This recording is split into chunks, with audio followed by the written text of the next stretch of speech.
জন্য একটা ইম্পর্টেন্ট দিন, প্রত্যেকটা দিনই সচেতন থাকা উচিত, কিন্তু আমরা বছরে একটা দিনকে সিলেক্ট করি যে দিনে ওই রোগটা সম্পর্কে আমরা সবাইকে একটু মনে করিয়ে দেব।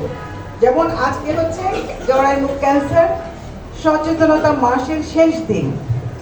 জরায়ু মুখ ক্যান্সার এমন একটা ক্যান্সার যেটা আমরা চাইলেই প্রতিরোধ করতে পারি। আরও আসার কথা হচ্ছে, জরায়ু মুখ ক্যান্সারের জীবাণু ঢোকার পর থেকে প্রায় অনেক লম্বা সময় ধরে 10 বছর ধরে আমরা সময় পাই। ক্যান্সার হওয়ার জন্য একটা লম্বা সময় লাগে।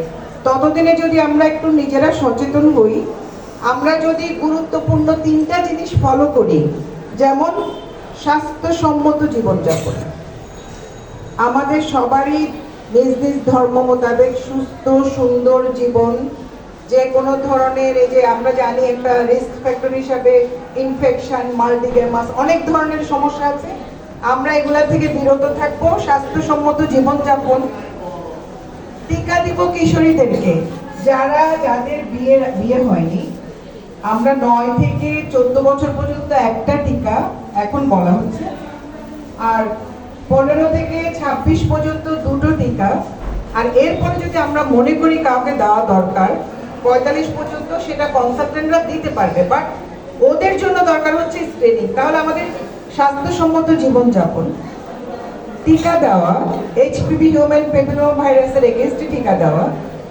আর হচ্ছে স্ক্রিনিং করা। ম্যাডাম তো অলরেডি বলেছেন যে 60 বছর বয়স পর্যন্ত 3 বছর অন্তর অন্তর, আর যদি আমরা উন্নত স্ক্রিনিং করতে পারি 5 বছর পরও করা যায়, যদি হিউম্যান প্যাপিলোমা ভাইরাস আমরা ডিএনএ করে থাকি।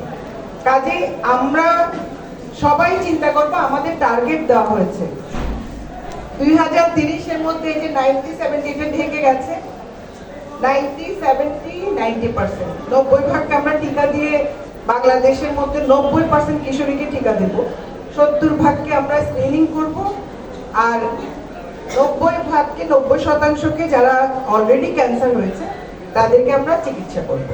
কাজেই সচেতনতার কোনো বিকল্প নাই। যাদের হয়েছে তাদেরকে তো আমরা চিকিৎসা দিব।